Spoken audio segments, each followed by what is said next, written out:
Aleluia. O texto bíblico diz: porque o mesmo Senhor descerá do céu com alarido e com voz de arcanjo e com a trombeta de Deus, e os que morreram em Cristo ressuscitarão primeiro. Depois nós, os que ficarmos vivos, seremos arrebatados juntamente com eles nas nuvens, a encontrar o Senhor nos ares, e assim estaremos sempre com o Senhor. Quero falar sobre o tema arrebatamento, o desafio da preparação. Arrebatamento, o desafio da preparação. Muito em breve, nós não sabemos quando, muito em breve, milhões de pessoas irão desaparecer em vários lugares do mundo simultaneamente. As pessoas irão desaparecer, aviões ficarão desgovernados, carros perderão os seus motoristas, ônibus, os seus passageiros e muitos ônibus, o seu motorista. Crianças desaparecerão em todos os lugares, bebês de colo, crianças dentro do ventre da sua mãe desaparecerão, porque vai acontecer o arrebatamento da igreja. O arrebatamento da igreja tem sido anunciado desde o início, ou até mesmo antes do início da igreja primitiva, pois o próprio Senhor Jesus fez menção, e depois os apóstolos, principalmente o apóstolo Paulo, trabalhou esse tema com um pouco mais de clareza sobre o arrebatamento da igreja. No que diz respeito ao Senhor Jesus, eu compreendo que no capítulo 24 do Evangelho de Mateus, Jesus falando sobre os sinais proféticos, em seu sermão profético, sobre as coisas que iriam acontecer nos últimos dias, ele começa falando no princípio das dores, depois ele entra na grande tribulação, menciona a volta que virá no final da grande tribulação, depois ele retoma aos dias de Noé e comenta sobre o arrebatamento, dizendo: estarão duas pessoas no campo, uma será tomada e a outra vai ficar. Estarão duas pessoas no mesmo quarto, dormindo, uma será tomada e a outra será deixada. Na minha compreensão, Jesus está mencionando ali esse evento do arrebatamento, esse evento que vai acontecer antes de se iniciar a última semana profetizada pelo profeta Daniel. A última semana bíblica de Daniel, profetizada por Daniel, é a semana que diz respeito a 7 anos, que será o período da grande tribulação. Os primeiros 3 anos e meio serão períodos mais suaves, mais tranquilos, onde algumas coisas ainda estarão sendo organizadas, estruturadas, mas os 3 últimos anos e meio serão de terrível perseguição e de catástrofes naturais, como nunca antes aconteceu na história da humanidade. Israel passará pela grande tribulação. As semanas de Daniel dizem respeito principalmente à nação de Israel. As semanas de Daniel não dizem respeito à igreja de Jesus. As semanas de Daniel, elas falam da nação de Israel. Por isso a grande tribulação é comentada a respeito do tratamento de Deus sobre a nação de Israel. A grande tribulação será para Israel e também será para todas as pessoas que rejeitaram a Jesus, que não creram em Jesus. Em 2 Tessalonicenses capítulo 2, versículo 11, Paulo falando sobre o anticristo, que vai ser um dos protagonistas nesse período da grande tribulação. A grande tribulação não é sobre o anticristo. O anticristo é só um elemento adicional. A grande tribulação fala de Deus julgando a terra pela desobediência, pelo pecado, pela rejeição da sua palavra por terem rejeitado a Cristo, e a nação de Israel por ter se afastado dele e não ter recebido a Jesus como o Messias. Em 2 Tessalonicenses 2,11, a palavra diz: é por este motivo que Deus lhes envia uma espécie de poder sedutor, a fim de que creiam na mentira. As pessoas serão seduzidas. Haverá uma atmosfera, um poder sedutor que estará tomando toda a humanidade, como nós já temos em um nível menor, não pequeno, já é grande, em um nível menor nos dias de hoje. As pessoas estão sendo seduzidas a não crerem na verdade da palavra e acreditarem em mentiras, ainda que explícitas. Coisas que há algumas décadas atrás seriam absurdas e rejeitadas pela grande totalidade da sociedade. Hoje as pessoas estão sendo seduzidas e envolvidas a pensarem da mesma forma que o anticristo vai pensar, porque o sistema global está sendo preparado para o governo do anticristo. No versículo 12 diz, eu vou recapitular porque eu interrompi: é por este motivo que Deus lhes envia uma espécie de poder sedutor, a fim de que creiam na mentira e sejam condenados todos que não creram na verdade, mas decidiram usufruir dos prazeres da injustiça. Tudo o que está sendo dado aval pela sociedade, que é beleza, é bonito, pode, não tem problema, são prazeres da injustiça. Está associado à mentira, ao engano que Satanás está trazendo pelo mundo. E nesse período, quando o anticristo for levantado, isso vai acontecer em escalão mundial e de uma forma maciça. A grande tribulação será um tempo de juízo do Deus Todo-Poderoso contra aqueles que se recusaram a crer em Cristo. E essas pessoas não creram em Cristo, recusaram a Cristo, usaram argumentos para poder não receber Jesus em sua vida. Mas quando o anticristo vier, elas vão acreditar neles, elas vão acreditar na mentira e sofrerão as consequências e o tratamento e o julgamento da grande tribulação. Em Mateus capítulo 24, versículo 21, Jesus falando sobre a grande tribulação, como vai ser esse tempo, Jesus diz o seguinte: porquanto haverá nessa época grande tribulação, como jamais aconteceu desde o início do mundo até agora, nem nunca mais haverá. Vai ser um período de grande tribulação, como o nome diz, de tormento, de sofrimento, de aflição, de dor, de uma forma global. Por isso, grande tribulação. Hoje a gente já tem lugares onde as pessoas vivem no meio de uma guerra, vivem no meio de conflitos, vivem situações terríveis, mas vivem sem ter comida direito para a população, uma parte boa daquela população passando fome. Vocês imaginem isso numa escala global, em todas as nações, em todas as partes. E adicionando ainda as catástrofes do julgamento de Deus. A grande tribulação não será algo realizado pelo anticristo, mas ele vai compor esse cenário. A grande tribulação também é conhecida em Isaías 34, 8, 61, 2, como dia da vingança, né? Logo, não pode ser para a igreja, é um dia da vingança de Deus. Não pode ser para os filhos que creram em Cristo e nasceram de novo e se tornaram filhos, porque a grande tribulação é um dia de vingança. A grande tribulação é o dia de ira do Senhor, né? Respeito os pós-tribulacionistas, que têm bons argumentos, mas eu acho argumentos incompletos, e por não perceber, não compreender a finalidade da grande tribulação, eles acreditam que a igreja tem que passar pela grande tribulação.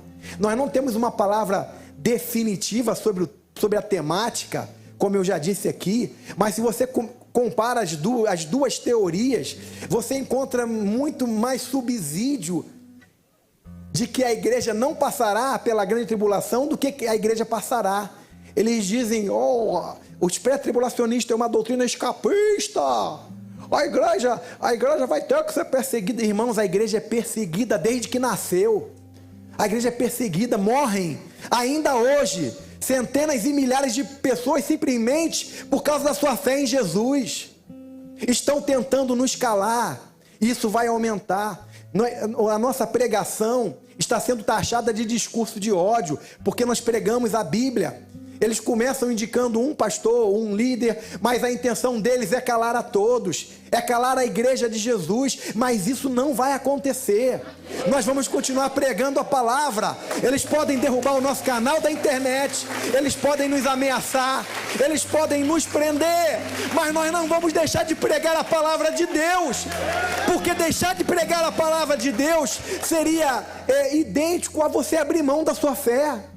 E nós não vamos abrir mão da nossa fé, porque a nossa fé está associada à nossa salvação, está associada ao Deus da nossa salvação, ao Jesus que morreu no nosso lugar para nos salvar.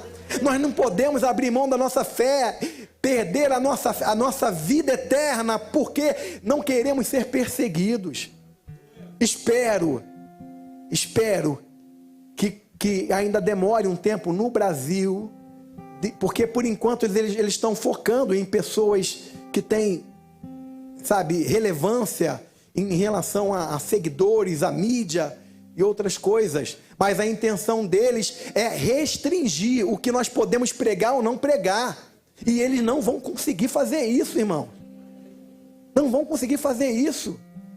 Se eu não puder pregar o que está na Bíblia, eu não posso pregar. E se os apóstolos que foram proibidos de pregar, a igreja primitiva que era lançada para os leões, nas fogueiras, eram crucificados, presos, mortos, perdiam os seus bens, continuavam pregando, o mesmo Espírito que habitava neles habita em nós. Eles não eram mais crentes do que nós somos crentes hoje, não. As mesmas fragilidades que eles tinham, nós temos. Os mesmos medos que eles tinham, nós temos também. Nós temos medo pelos nossos filhos, nós temos medo pela nossa família, nós temos medo pela nossa própria vida, mas nós temos o mesmo Espírito habitando dentro de nós, que é o Espírito que ressuscitou a Jesus dentre os mortos e consolidou a nossa salvação. Aleluia! Nós não vamos nos calar. A grande tribulação é para punir os que não creram na verdade e no pecado se voltaram contra Deus, escolheram viver uma vida de pecado ao invés de viver uma vida que agrade a Deus. A grande tribulação é para esses. Também é para corrigir Israel, que será nesse período uma nação, principalmente depois dos primeiros 3 anos e meio, quando será quebrada a aliança que o anticristo já terá feito há 3 anos e meio atrás com a nação de Israel, uma aliança de paz com os povos árabes e outras nações, uma grande aliança de paz como nunca foi feito antes. Vão conseguir estabelecer a paz, vai conseguir estabelecer a paz, por isso ele será um líder fora de série, mas porque ele estará agindo debaixo da ação e do domínio, do poderio de Satanás. Mas depois de 3 anos e meio, ele vai profanar o templo, o terceiro templo que vai ser construído em Jerusalém, ele vai profanar. Então os judeus vão quebrar a aliança e eles vão romper essa aliança. E aí ele vai começar a perseguir ferrenhamente, matar. É por isso que em Mateus capítulo 24, Jesus diz, Mateus 24 é principalmente escrito para os judeus, né? É para nós, se aplica à nossa vida. Tem questões ali que aplicam a nossa vida, como vigiar e se preparar, comenta sobre o arrebatamento, mas principalmente em relação aos judeus. Ele diz, olha, orem para que a fuga de vocês não aconteça no Shabá, porque os judeus, eles guardam sábado, e nem tudo funciona no sábado lá em Israel, e se eles tivessem que fugir no sábado, eles teriam problema. Jesus diz, orem para que a fuga de vocês não aconteça no inverno. Em Israel neva, no inverno faz muito frio, neva. E fugir no inverno para as montanhas, para o lugar onde eles teriam que se esconder, seria muito difícil, muito complicado. Por isso Jesus diz, orem para que a fuga de vocês não seja no Shabat e não aconteça no inverno. Nesse período, aqueles que rejeitaram a verdade, quem é a verdade? É Jesus Cristo. Jesus Cristo diz: eu sou o caminho, a verdade. E muitas pessoas rejeitaram a verdade e continuam rejeitando a verdade. Mas na grande tribulação, essas mesmas pessoas que rejeitaram Jesus, a verdade, o Cristo, vão crer na mentira, no anticristo. Vão receber e vão acolher a mentira em seu coração. Nesses dias de grande angústia, as pessoas vão desejar sumir e morrer, mas até a morte vai fugir delas. Apocalipse capítulo 6, versículo 15 em diante, diz: então os reis da terra, os príncipes, os generais, os ricos, os poderosos, todos os homens, quer escravos, quer livres, esconderam-se em cavernas e entre as rochas das montanhas. Eles gritavam às montanhas e às rochas: caiam sobre nós, esconda-nos da face daquele que está sentado no trono e da ira do Cordeiro. Eu li correto, não é do amor do Cordeiro, não? Eu li certo, irmãos? É ira mesmo que está aí? Esconda-nos da face daquele que está sentado no trono e da ira do Cordeiro, pois chegou o grande dia da ira deles. Quem poderá suportar? Quem poderá suportar? E aí Apocalipse capítulo 9, versículo 6 diz que naqueles dias os homens procurarão a morte, mas a morte fugirá deles. Eles vão querer morrer. Vai ser um tempo tão terrível, tão horrendo, que as pessoas vão desejar morrer, mas a morte vai fugir deles.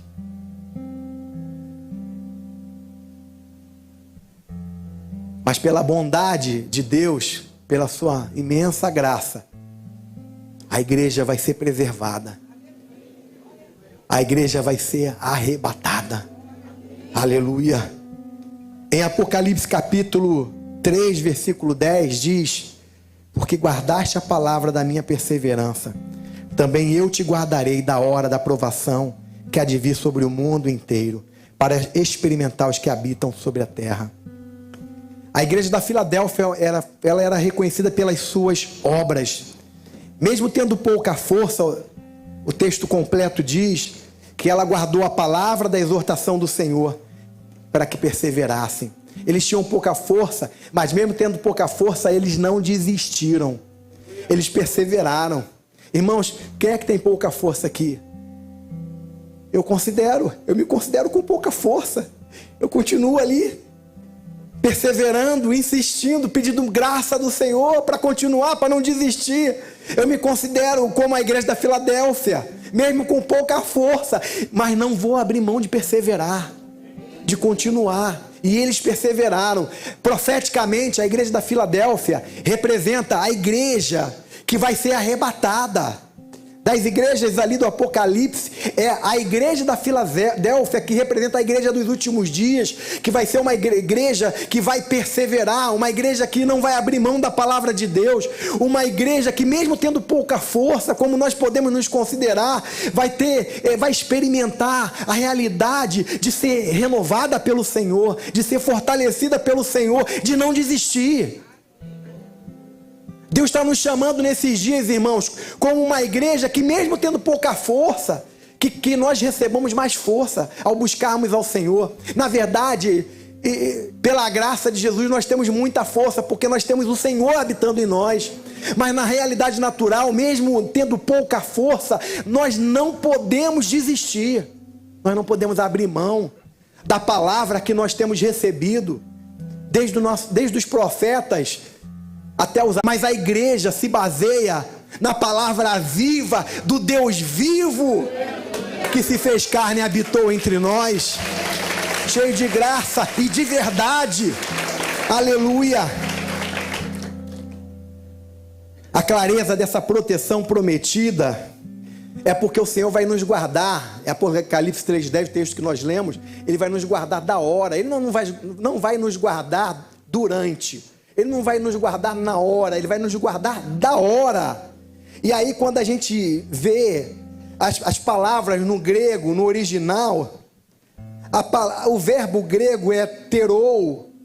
Ele é frequentemente traduzido por guardar, mas ele pode ser traduzido por preservar ou proteger. Ou seja, Deus vai nos proteger daquela hora. Deus vai nos livrar daquela hora, que é a grande tribulação.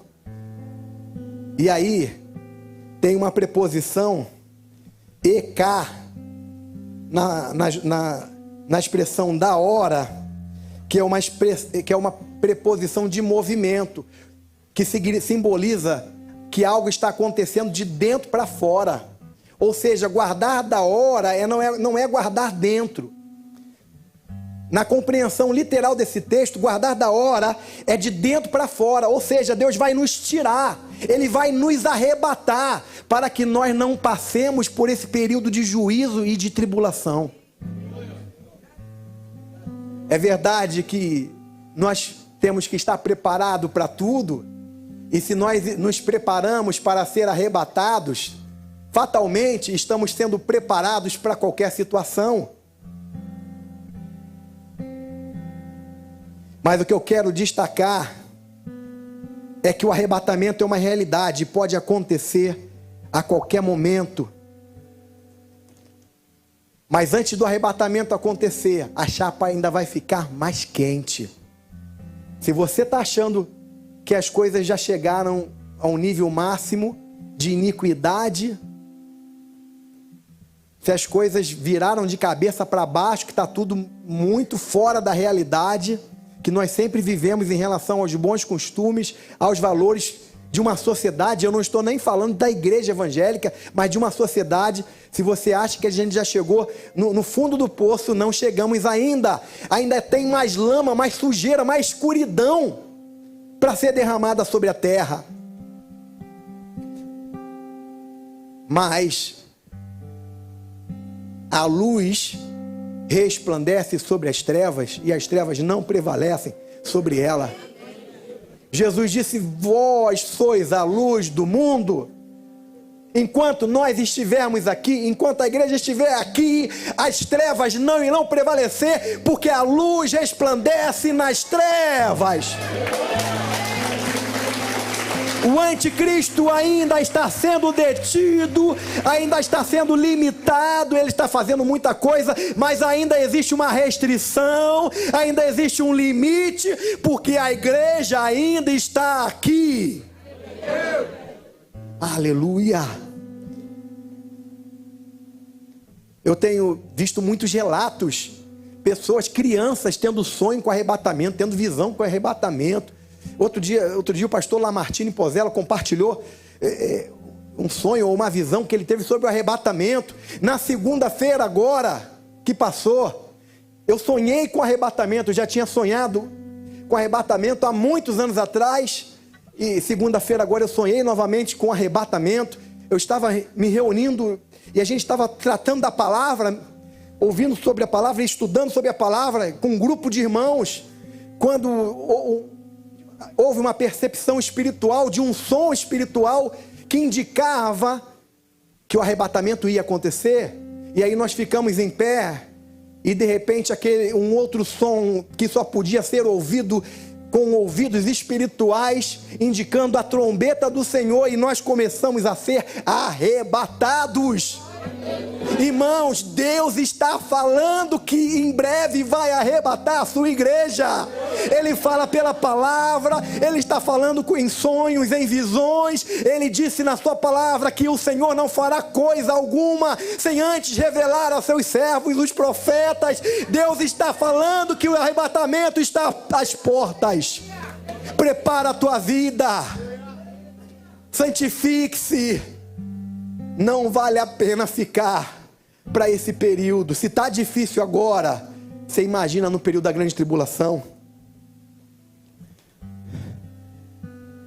Irmãos, eu apelo, em nome do Senhor eu apelo, nós precisamos nos preparar para o arrebatamento.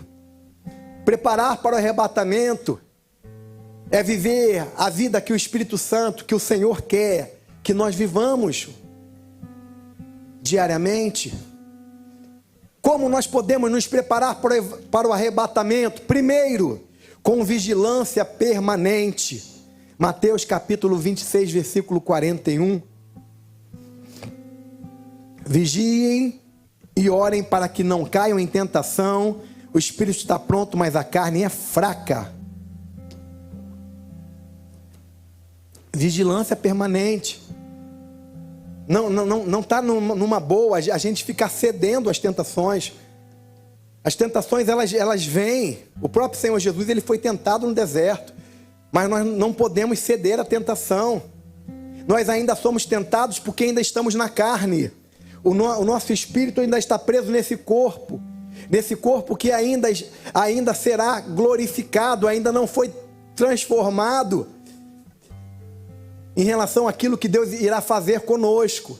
O nosso espírito foi transformado. Na verdade, o nosso espírito foi vivificado. Quando nós entregamos a nossa vida a Jesus, nós nascemos de novo, nós recebemos um espírito novo, que descende de Cristo. Mas o nosso corpo ainda é suscetível à tentação. A nossa alma ainda precisa ser transformada e trabalhada. Mas nós precisamos vigiar para não entrar em tentação. Não podemos ceder à tentação. Precisamos nos empenhar, nos dedicar, buscar para viver uma vida agradável ao Senhor. Mateus 24, 42. Temos que ter vigilância permanente. Por quê? Portanto, vigiem, porque vocês não sabem em que dia virá o seu Senhor. Você não sabe o dia. Se você soubesse o dia, você ia se organizar e se programar. Olha, Jesus vai voltar em 15 de outubro de 2023. Estou dando um exemplo. O que você ia fazer?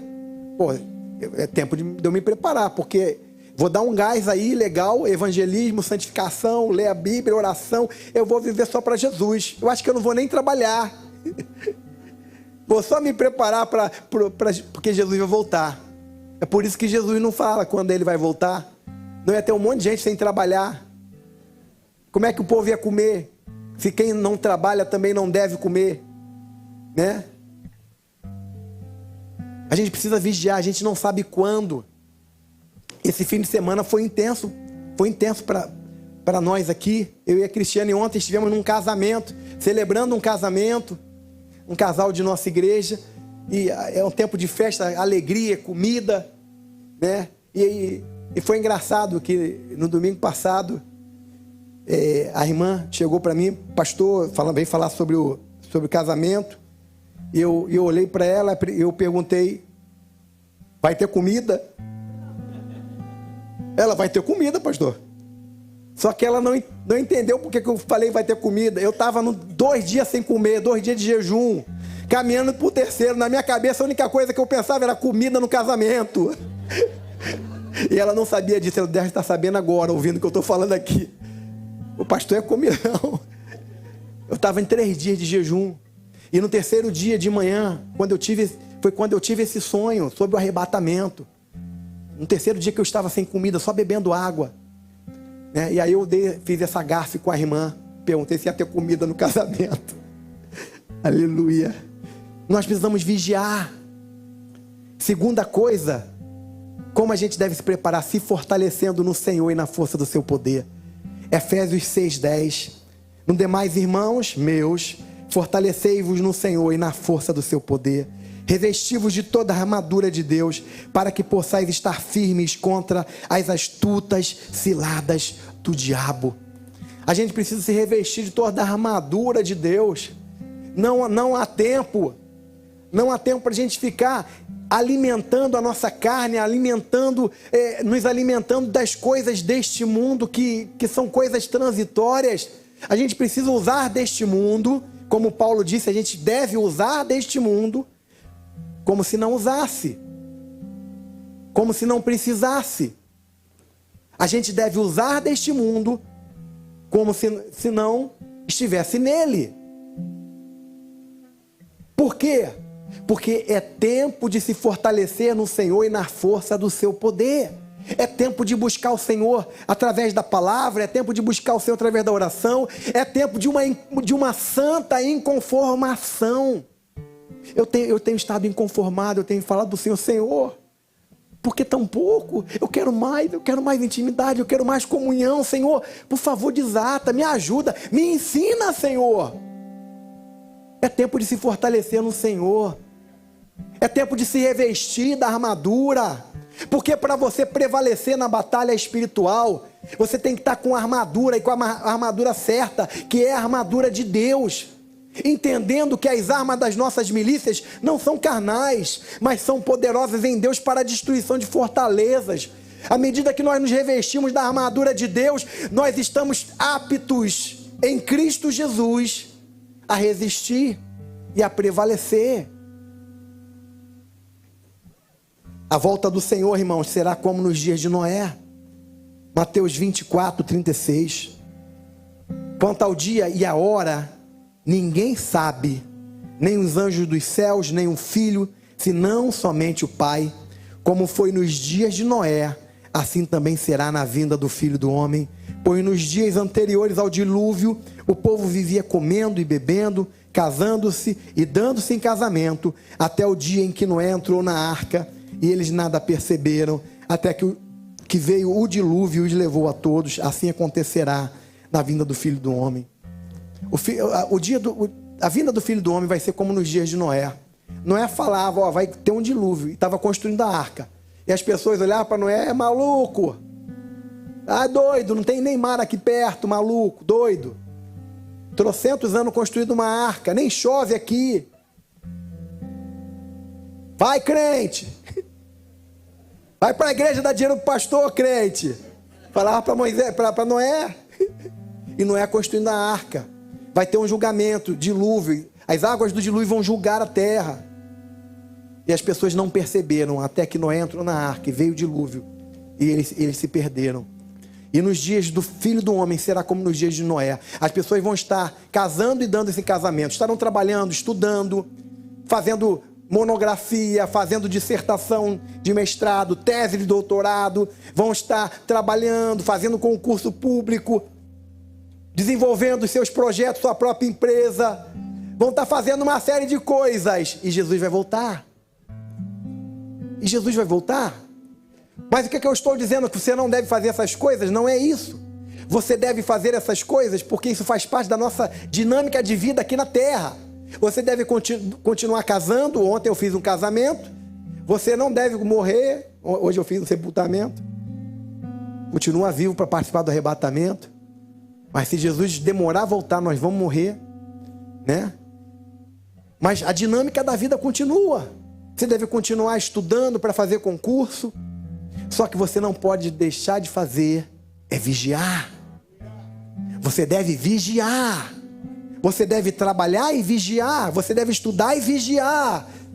Você deve viver a sua vida e vigiar, se alimentando na palavra, sendo transformado pelo poder dessa santa palavra. Aleluia. É tempo de despertarmos de toda a sonolência espiritual e estar vigilantes. Romanos 13, 11. Façam isso, compreendendo o tempo em que vivemos. Chegou a hora de vocês despertarem do sono, porque agora a nossa salvação está mais próxima do que quando cremos. A noite está quase acabando. Irmãos, a noite está quase acabando. Está faltando só um pouquinho. A noite está quase acabando. O dia logo vem. Portanto, deixemos de lado as obras das trevas e vistamo-nos a armadura da luz. Comportemo-nos com decência, como quem age à luz do dia, não em orgias e bebedeiras, não em imoralidade sexual e depravação, não em desavença e inveja. Pelo contrário, revistam-se do Senhor Jesus Cristo e não fiquem premeditando como satisfazer os desejos da carne. A noite está findando. A noite fala de escuridão. Noite fala de fazer coisas que não devem ser vistas pelas pessoas. Por isso se faz de noite, por isso se faz na escuridão. Por isso não pode ser revelado, porque é vergonhoso mostrar aquelas obras. São obras das trevas, mas o dia está chegando. A vinda do Senhor vai acontecer. A luz virá. O dia vai raiar. E nós precisamos estar ligados, como igreja de Jesus. Nós estamos aqui, mas nós estamos aqui de passagem. Nós estamos apenas passando por aqui. Tem um lugar extraordinário que nos espera, irmãos. É tempo de arrependimento e confissão de pecados. 1 Coríntios 6:9. Vocês não sabem que os perversos não herdarão o reino de Deus? Não se deixem enganar. Eu quero enfatizar. Não se deixem enganar. Tem muito falso profeta, muito falso mestre, muito falso pastor enganando pessoas e cooperando para levar pessoas para o inferno. Não se deixem enganar. Nem imorais, nem idólatras, nem adúlteros, nem homossexuais passivos ou ativos, nem ladrões, nem avarentos, nem alcoólatras, nem caluniadores, nem trapaceiros herdarão o reino de Deus. Assim foram alguns de vocês, mas vocês foram lavados, foram santificados, foram justificados no nome do Senhor Jesus Cristo e no Espírito do nosso Deus. Nós fomos lavados, purificados, santificados no nome e no sangue do nosso Senhor e Salvador Jesus Cristo. 1 João capítulo 1 versículo 9 diz: se confessarmos os nossos pecados, Ele é fiel e justo para nos perdoar os pecados e nos purificar de toda injustiça. Jesus perdoa você.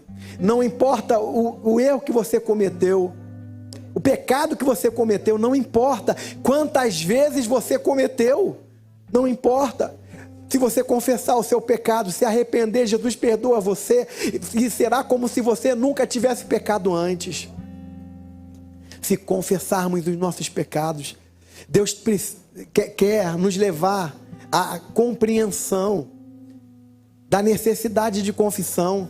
Tem muita gente que não confessa mais pecado, acha que está tudo bem, está tudo tranquilo, basta vir para a igreja, cantar um louvor, ou de vez em quando chorar no culto. Não, você precisa abrir a sua boca e confessar: Senhor, eu pequei, eu fiz isso e aquilo, eu fiz, não devia ter feito, eu estou arrependido, Jesus me perdoa.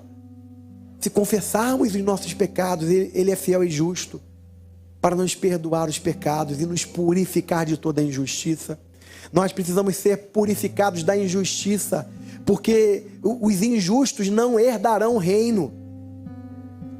Os injustos não herdarão o reino. Aqueles que vivem uma vida de pecado não herdarão o reino. E aí o sangue de Jesus vem e nos purifica da injustiça, nos habilitando para herdarmos o reino. Aleluia. É tempo de ter fé e crer verdadeiramente em Jesus através de uma entrega pessoal. Romanos 10, versículos 9 e 10.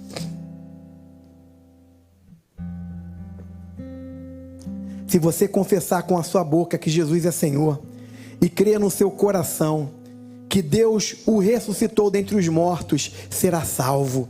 Pois com o coração se crê para a justiça e com a boca se confessa para a salvação. Você precisa confessar Jesus com a sua boca. Não basta vir para a igreja. Se você está vindo à igreja, mas você ainda não fez uma manifestação pública dizendo: olha, eu entrego a minha vida para Jesus, eu creio que Jesus morreu por mim, eu confesso com a minha boca. E aqui a gente sempre faz uma oração levando a pessoa a confessar com a sua boca que Jesus Cristo é o Senhor e Salvador da sua vida. Você precisa fazer uma entrega de vida sincera, verdadeira, fruto de um reconhecimento de quem você é. Quem você é? Você é um pecador. Quem você é? Você é alguém que está separado de Deus. O que você merece? Você merece a condenação eterna. Mas Jesus morreu para te reconciliar com Deus, para perdoar os seus pecados e te dar a vida eterna. Quando você entende quem você é e o que Jesus fez por você, e você recebe na sua vida esse presente tão poderoso, tão extraordinário, capaz de perdoar todos os seus pecados e salvar a tua vida, pela fé você é salvo. Aleluia. E aí você está apto para o arrebatamento. Eu quero concluir, eu gostaria que pedir os irmãos que viessem. Eu quero concluir dizendo: assim, porque nós sabemos da proximidade da volta de Jesus, é importante se preparar para esse momento. Por isso, santifique a sua vida e busque consagrá-la a Deus cada vez mais. Faça como o apóstolo Paulo disse: fortaleça-se no Senhor e na força do seu poder. Procure vencer pela graça e pelo poder do Espírito Santo situações que possam estar prendendo a sua vida. Deus te dá graça para você vencer. Deus te dá graça para você desvencilhar do pecado. Deus te dá graça, Ele já te libertou, está escrito. Ele nos libertou do império das trevas e nos transportou para o reino do Filho do seu amor. Está escrito: conhecereis a verdade vos libertará. Está escrito, a palavra de Deus é poderosa para te libertar de qualquer situação. Jesus disse: santifica-os na verdade, a tua palavra é a verdade. É a palavra que nos santifica e nos libera espiritualmente para vivermos a vida de comunhão, de relacionamento, de intimidade, de experiência, de santidade que Deus tem para nós. Acredite que Jesus salvou e perdoou você por meio da fé e da sua graça. E procure ser sal e luz por onde você andar. Esteja pronto para toda e qualquer provação ou tentação. Esteja orando sempre como Jesus ensinou na oração do Pai Nosso: Pai, não me deixe cair em tentação, mas livra-me do mal. E você vai experimentar o livramento de Deus, porque também está escrito que o anjo do Senhor é sentinela ao redor dos que o temem e os guarda e o livra. Deus tem livramento para você no tempo de tentação. Deus tem livramento para você da provação. Deus tem vitória, tem livramento e tem presença dele na tua vida. Porque também Ele prometeu: eu estarei com vocês todos os dias até a consumação dos séculos. Vença por meio do sangue do Cordeiro e da palavra do seu testemunho. Projeta, por favor, Apocalipse 12:11 na versão NVI. E eu termino com esse versículo. Eles o venceram pelo sangue do Cordeiro e pela palavra do testemunho que deram. Diante da morte, não amaram a própria vida. Eles o venceram pelo sangue do Cordeiro. É pelo sangue do Cordeiro, é pela palavra do testemunho que nós somos mais do que vencedores, em nome de Jesus Cristo. Irmãos, nós fomos perdoados, nós fomos libertos, nós fomos salvos. Se nós buscarmos viver uma vida agradável ao Senhor, ainda que não sejamos perfeitos, nós não somos perfeitos e às vezes pecamos. Mas quando pecar, confessa, pede perdão ao Senhor. Viva uma vida agradável ao Senhor. E porque logo, logo, nós estaremos com Ele para sempre. Amém?